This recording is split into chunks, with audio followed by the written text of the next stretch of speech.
तो आदाब, नमस्कार, गुड इवनिंग, सत श्री अकाल। एक बार फिर आप तमाम लोगों का स्वागत है क्राइम तक की कहानी के इस एपिसोड में। उम्मीद है पूरी फैमिली अच्छी होगी, अपना ख्याल रख रही होगी। बात पिछले महीने बल्कि महीने का आखिरी दिन अगस्त का 31 अगस्त की है। 31 अगस्त की सुबह सुबह तड़के करीब 3:30 बजे का वक्त होगा, भोर का। एक सरयू एक्सप्रेस नाम की ट्रेन है। ये ट्रेन अयोध्या रेलवे स्टेशन पहुंचती है, अयोध्या जंक्शन। जब ये अयोध्या जंक्शन पहुंचती है, उससे पिछला स्टेशन, ये जो ट्रेन जहां से चली थी, मनकापुर वो स्टेशन था। मनकापुर के बाद अयोध्या।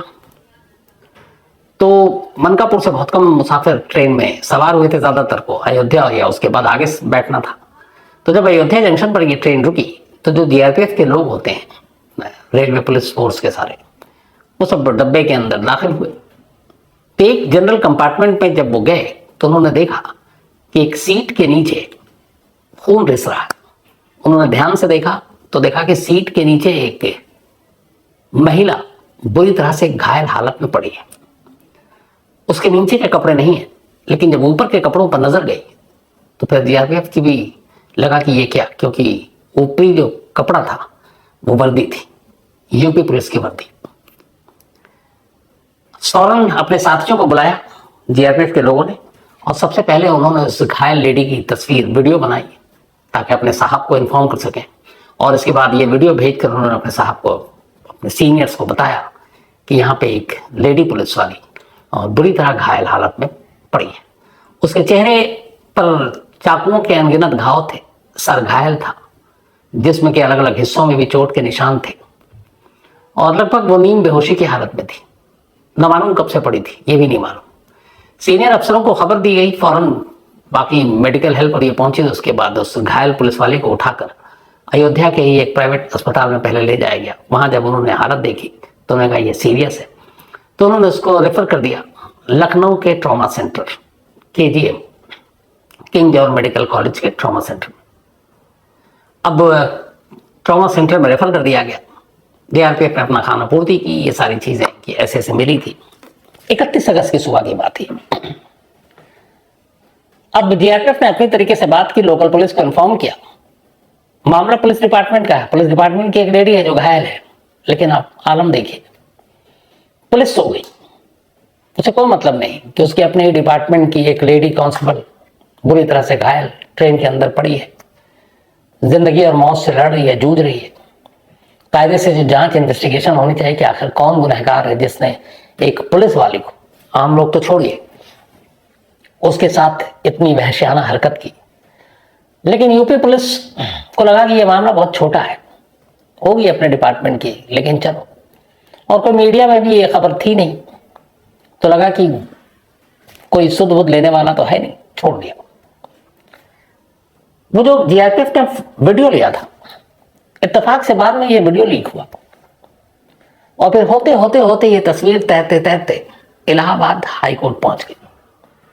इलाहाबाद हाईकोर्ट ने जब उस घायल लेडी कांस्टेबल की हालत देखी, उस वक्त की तस्वीर, ताजा तस्वीर देखी, और जिस बेरहमी से उस पर हमला किया गया था वो देखा, और फिर पता क्या कि इस केस में क्या हुआ, तो हाईकोर्ट को पता चला कि इस केस में तो कुछ हुआ ही नहीं अभी तक। कोर्ट को गुस्सा आया।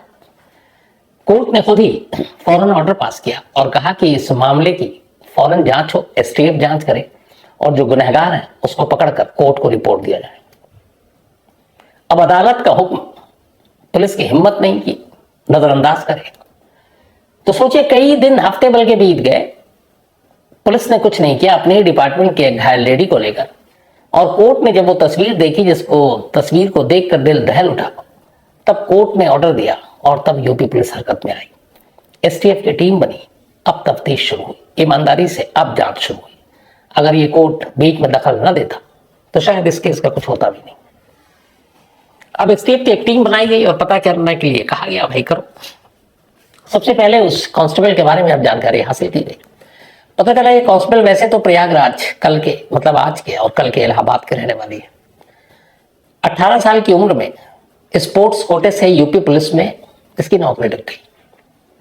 4 भाई बहनों में दूसरे नंबर की है, और 2018 या 19 में पुलिस में भर्ती हुई, और सुल्तानपुर डिस्ट्रिक्ट में पोस्टिंग मिली। तो ये अभी सुल्तानपुर डिस्ट्रिक्ट में ही पोस्टेड थी। अभी इस दौरान में अयोध्या में एक वो चल रहा है, सावन झूला मेला, तो काफी भीड़ होती है। तो सावन झूला मेला की सुरक्षा के मद्देनजर बहुत सारे अलग अलग डिस्ट्रिक्ट के पुलिस वालों की भी ड्यूटी वहां लगाई गई। तो जो बहुत सारे पुलिस वालों की ड्यूटी लगाई गई, उनमें से एक ये लेडी कांस्टेबल भी थी। इसका नाम है Sumitra, Sumitra lady constable, UP police.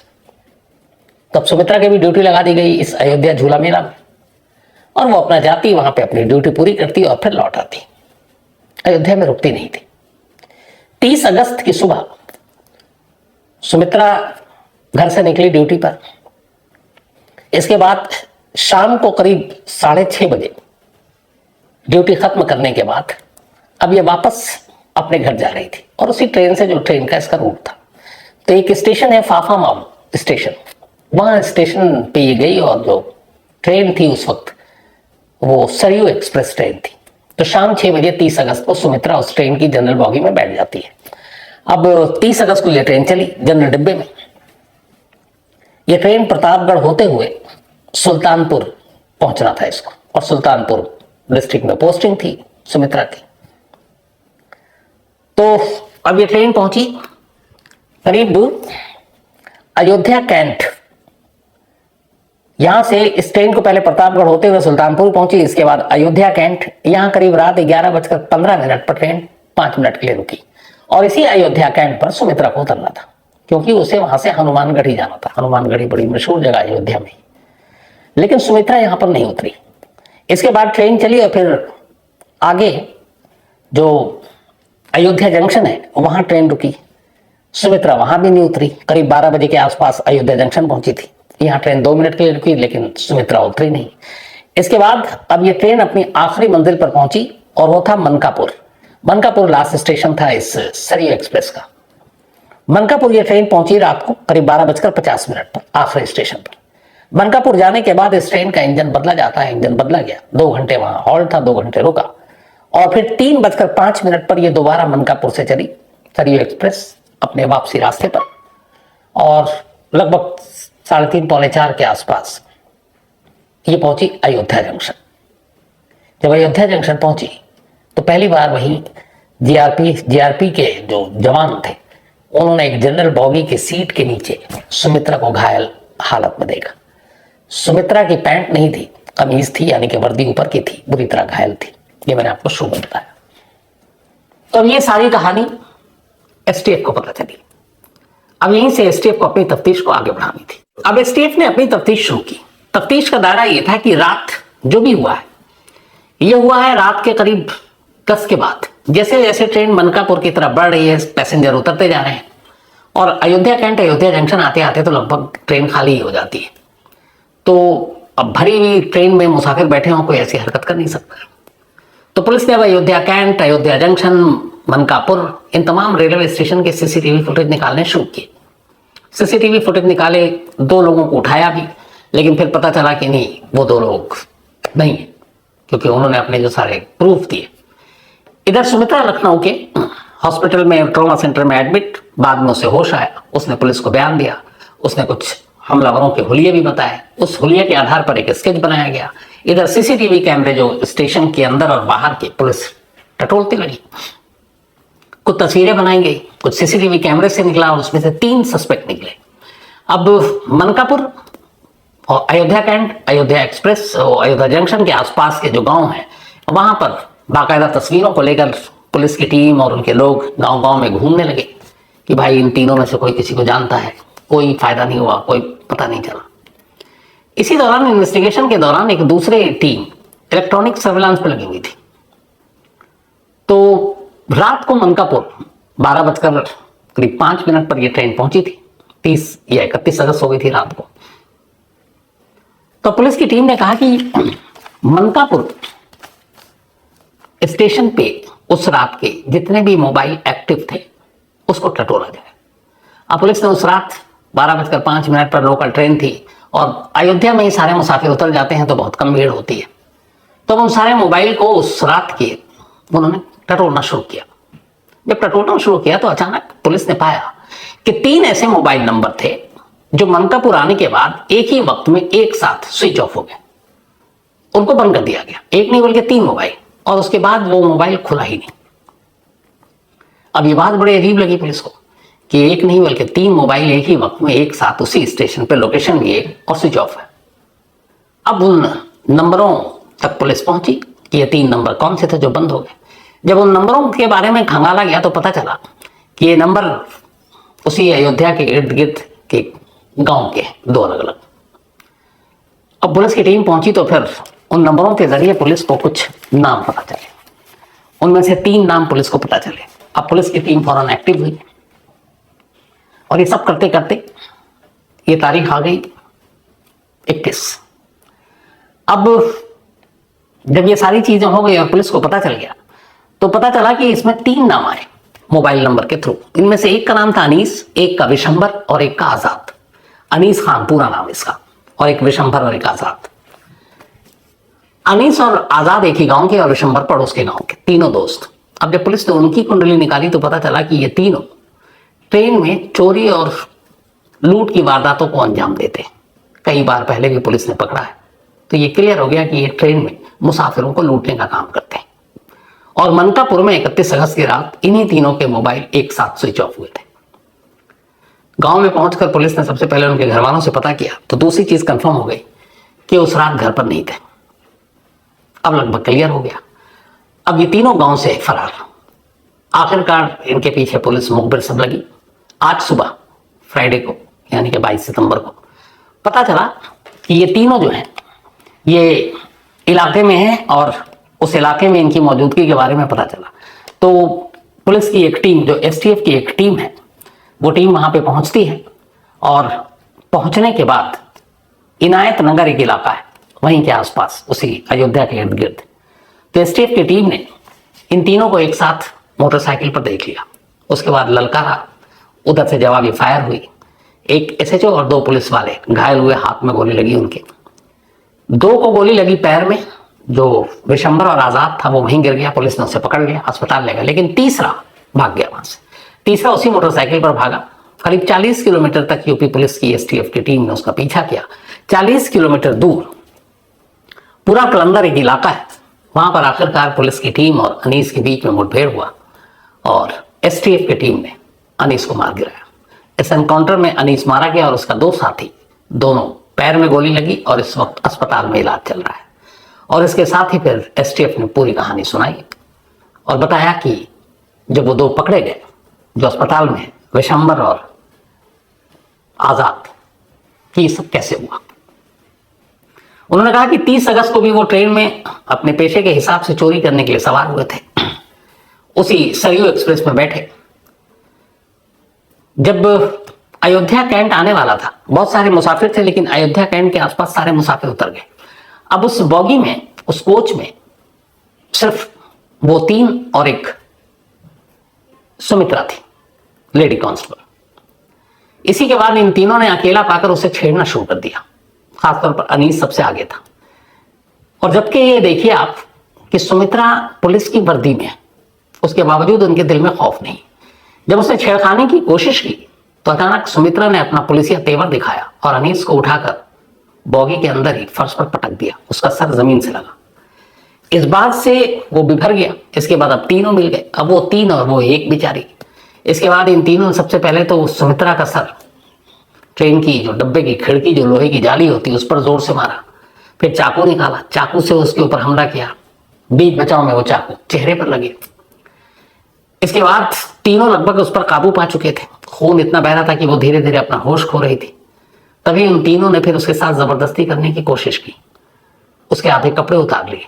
लेकिन इत्तेफाक से जब वो अपनी इस बाकी हरकतों जो करने जा रहे थे, जो मनकापुर लास्ट रेलवे स्टेशन है वो आने लगा और ट्रेन की स्पीड स्लो हो गई। अब उन्हें लगा कि अगर ये प्लेटफॉर्म पे ट्रेन पहुंच गई और वहां पे पुलिस वाले या कोई और हो, जीआरपी के लोग भी होते हैं, तो फिर मामला गड़बड़ा जाएगा। इसीलिए मनकापुर स्टेशन पे आने से पहले ट्रेन की रफ्तार जब स्लो हुई, ये तीनों ट्रेन से कूद गए और कूद कर भाग गए। और सबसे पहले कूदने के बाद इन्होंने अपने अपने मोबाइल को स्विच ऑफ किया और फिर वहां से ये सड़क के रास्ते अपने अपने घर पहुंच गए। तो एक ट्रेन का स्टेशन पर पहुंचना और पहुंचने वाली थी, इस वजह से एक लेडी कांस्टेबल की आबरू बच गई, वरना उन तीनों की नीयत ऐसी थी कि वो बदले में सब कुछ करना चाहते थे और बदला लेना चाहते थे। तो वो तो निकल लिए। अब इधर हालत ये थी कि इतना खून बह चुका था कि सुमित्रा धीरे धीरे बेहोश हो गई। जाने से पहले उन्होंने ये किया कि सुमित्रा लगभग बेसुध उसी वक्त थी, उन्होंने बेहोश सुमित्रा को कार, वो जो गाड़ी की सीट होती है ट्रेन की, उसके नीचे ढकेल दिया, जहां पे हम लगेज या सामान रखते हैं आमतौर पर मुसाफिर, ताकि वो नजर ना आए, और उस सीट के अंदर उसको पुश करके और तीनों उतर चुके थे। ट्रेन 2 घंटे तक मनकापुर में खड़ी रही, खून रिसता रहा, बहता रहा, और सुमित्रा उसी तरह बेहोश रही। 2 घंटे और 10 मिनट के बाद इंजन बदली गई। तो बेशक देर से ही इलाहाबाद हाईकोर्ट के दखल के बाद कम से कम यूपी पुलिस हरकत में आई और आखिरकार सुमित्रा को इंसाफ मिला। सुमित्रा इस वक्त भी लखनऊ के अस्पताल में भर्ती है, हालांकि अब उसकी हालत में सुधार हो रहा है, और दुआ यही है कि वो जल्द से जल्द बेहतर हो और वापस अपनी ड्यूटी पर लौटे। सुमित्रा के गुनहगारों के साथ पुलिस ने लगभग एक तरह से इंसाफ कर दिया। 2 के पैरों में गोली है, एक अनीस जो मेन अक्यूज्ड वो मारा गया है। 2017 से लेकर अब तक यूपी में 10,000 एनकाउंटर हो चुके हैं। 10,000 कहने में अजीब लगता है, लेकिन 10,000 में जो मौत हुई है वो 183 हुई है, मतलब बाकी सब घायल है, और घायलों में भी ज्यादातर वो पैर में ही गोली लगी है। इन 10,000 एनकाउंटर में से सबसे ज्यादा 30% यानी कि करीब करीब 3,000 एनकाउंटर अकेले मेरठ जोन में हुए। ये इलाका जो है हर 15 दिन में एनकाउंटर में एक की मौत होती है, जो आंकड़े हैं उसके हिसाब से। 2017 में 28 मुजरिमों की मौत एनकाउंटर में हुई थी। 17 में यानी कि 28 लोग मारे गए थे एनकाउंटर में। 18 में 41 बदमाश मारे गए थे एनकाउंटर में। 2019 में 34 लोगों की मौत हुई थी। 2020 में 26 बदमाश एनकाउंटर में मारे गए थे। 21 में भी 26 ही मारे गए थे। 2022 में 14 लोग पुलिस एनकाउंटर में मारे गए थे, जबकि 2023 में अभी लास्ट डेटा है 12 अप्रैल तक का, आज का भी जोड़ लें तो 13 लोग मारे जा चुके हैं पुलिस एनकाउंटर में। हालांकि बहुत से एनकाउंटर को लेकर बहुत सारे सवाल भी उठते रहे हैं, और एनकाउंटर पर सवाल हमेशा उठने भी चाहिए, लेकिन इस स्टोरी में जिस तरीके से खुद अपने ही डिपार्टमेंट की एक लेडी कांस्टेबल, 31 अगस्त का इंसिडेंट है ये, और आज 22 है।